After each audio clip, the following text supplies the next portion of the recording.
9 जनवरी 2018 की वो सर्द रात जिसमें कड़कड़ाती ठंड अपने चरम पर थी। सभी लोग अपने अपने कामों में व्यस्त थे। इसी काली रात को पाकिस्तान के एक छोटे शहर कसूर में एक ऐसी खौफनाक घटना को अंजाम दिया गया जिसके बारे में सुनकर कोई भी सिहर उठेगा। और मेरा दिल काम किया ये सोच के कि कितनी सर्दी में वो बच्ची तड़पी होगी, कितनी तकलीफ में। Just imagine। ये घटना आपको भी एकदम हिलाकर रख देगी। ये घटना है 7 साल की एक बच्ची जैनब अंसारी की। मेरा नाम जैनब है, मेरे वालिद का नाम अमीन है, मेरी उम्र 7 साल है, मैं कसूर में रहती हूँ। जिसको उसके ही आसपास के किसी दरिंदे ने उसके साथ दरिंदगी करके उसको बेहद बर्बरता से मार दिया। ये घटना सिर्फ एक कत्ल या फिर किसी वारदात को अंजाम देने की घटना नहीं थी, बल्कि ये घटना हमारे पूरे समाज पर एक प्रश्न चिन्ह थी। इस दरिंदगी के बाद लोगों में आक्रोश काफ़ी ज़्यादा बढ़ गया था और उन्होंने सड़कों पर उतरकर इसका काफ़ी ज़्यादा विरोध किया। आम पब्लिक के साथ ही कई सेलिब्रिटीज और न्यूज़ एंकर्स ने भी इस घटना का अपने लहजे में विरोध किया और इस पर अपनी प्रतिक्रिया दी। आज के इस वीडियो में हम इसी घटना की बारीकियों को जानने की कोशिश करेंगे कि एक 7 साल की बच्ची को कैसे एक दरिंदे ने निर्दयता के साथ मार दिया और उसको मारकर उसकी लाश को एक अजीब जगह फेंक दिया। आखिर इस दरिंदगी के पीछे कौन था? क्या इसके पीछे वो अकेला था? क्या उसने अकेले ही इतनी बड़ी घटना को अंजाम दिया या उसके पीछे कोई एक बहुत बड़ा नेटवर्क था? और सबसे बड़ा सवाल कि आखिर उसने ऐसा क्यों किया? तो आइए आज की इस वीडियो में जानने की कोशिश करते हैं इस घटना को विस्तार से। नासा जितना छोटा होता है उतना ही भारी होता है।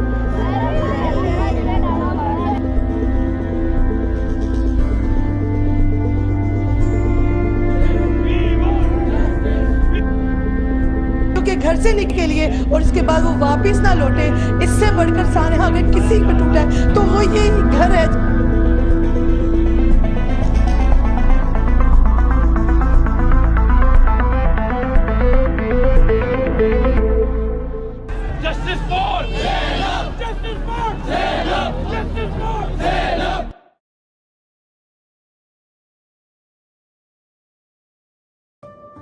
एक 7 साल की बच्ची जैनब अंसारी अपने कुरान की ट्यूशन क्लास जा रही थी। वो इस समय काफ़ी खुश दिखाई दे रही थी, लेकिन शायद उसको ये नहीं पता था कि उसकी ये खुशी ज़्यादा देर तक टिकने वाली नहीं है।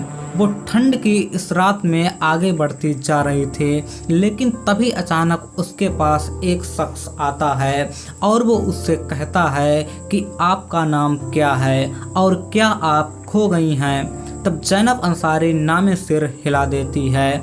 उसके बाद वह उससे कहता है कि क्या आपको अपने अम्मी अब्बू की याद आ रही है? अगर आप हाँ कहोगी तो मैं आपको उनके पास ले चलूँगा, क्योंकि मैं वो रास्ता जानता हूँ जहाँ पर आपके अम्मी और अब्बू गए हैं। जैनब अंसारी एक छोटी बच्ची थी और इसीलिए वो उसकी बातों में आ जाती है और उसके साथ चल देती है। थोड़ी देर तक वो दोनों चलते हैं, लेकिन फिर वो एक खंडहर से दिखने वाले घर के सामने रुक जाता है और उससे चिल्लाकर कहता है कि चल अंदर। जैनब तो कुछ और ही सोच रही थी और तभी उस आदमी ने उसको एक जोरदार थप्पड़ मारा और उससे कहा चल अंदर। उसको समझ नहीं आ रहा था कि आखिर उसके साथ क्या हो रहा है। तभी वो आदमी उसको घसीट कर अंदर ले गया। उस कमरे में एकदम अंधेरा था। जैनब अपने घर जाना चाहते थे और वो उससे पूछ रहे थे कि तुम हमारे साथ ऐसा क्यों कर रहे हो, मुझे अपने घर जाना है। जैनब के पैर में चोट भी लग चुकी थी। वो घर जाना तो चाहते थे लेकिन कुछ कर नहीं सकते थे।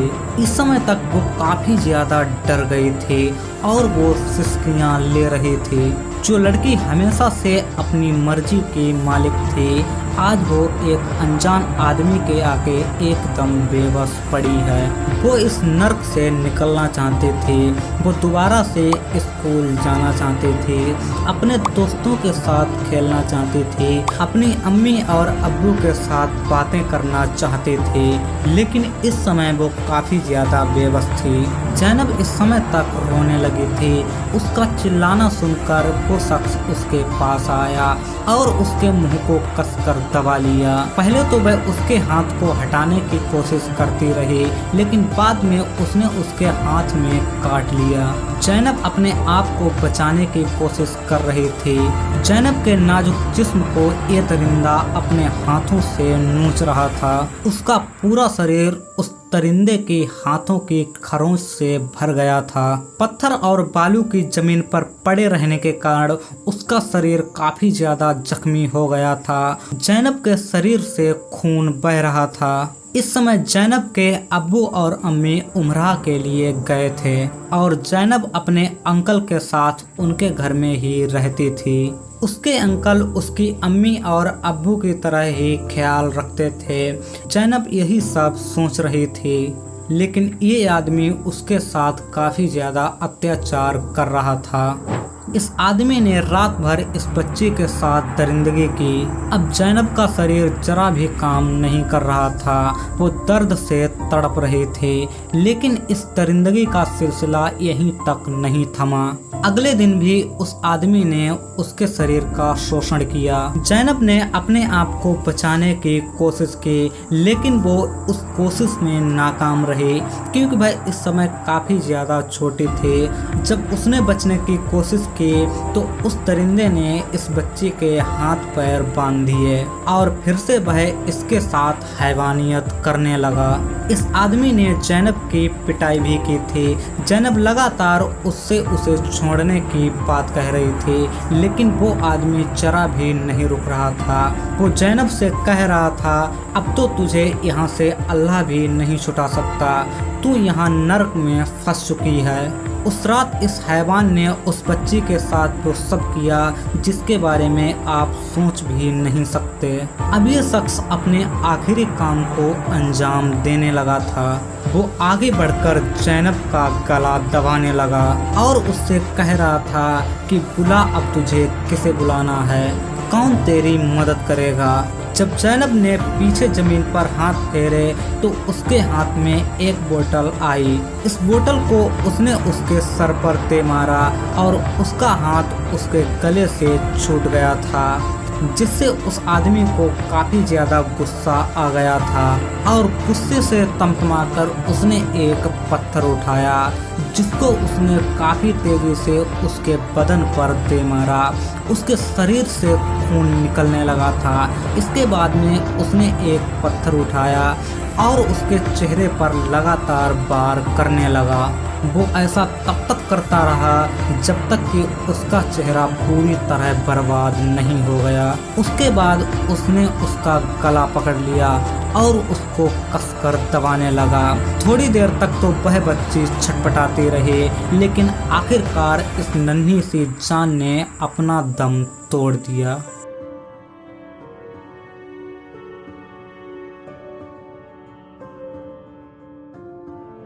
पाकिस्तान के एक छोटे से शहर कसूर में एक परिवार रहता था, जिसमें जैनब अंसारी नाम की एक बच्ची अपने अब्बू और अम्मी के साथ रहती थी।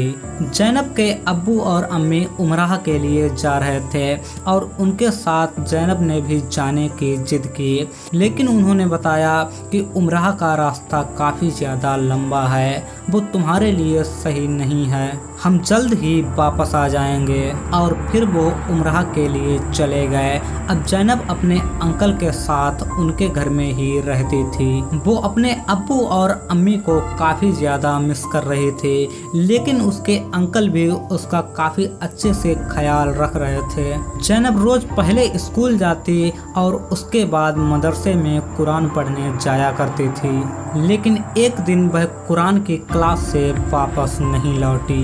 रात के 10 बज गए थे, लेकिन जैनब का कुछ पता नहीं था। वो अब तक घर वापस नहीं आई थी। अब उसके अंकल काफ़ी ज़्यादा परेशान होने लगे थे। वो सोच रहे थे कि आखिर जैनब अब तक घर क्यों नहीं आई है। क्या इस लड़की को इतना भी नहीं पता कि हम लोग परेशान हो रहे होंगे? पता नहीं ये कहाँ बिजी हो गई है। इसको घर जल्दी आना चाहिए। जब समय और बीता तो इनकी चिंता काफ़ी ज़्यादा बढ़ने लगी और उन्होंने बाहर निकलकर लोगों से पूछा कि क्या उन्होंने जैनब को देखा है। वो एक दुकान पर गए और उस दुकानदार से पूछा कि क्या आपने जैनब को देखा है। वो एक 7 साल की बच्ची है और उसने एक फ्रॉक पहन रखा है। उस दुकानदार ने कहा, माफ़ कीजिए भाई साहब, मैंने उसको नहीं देखा है।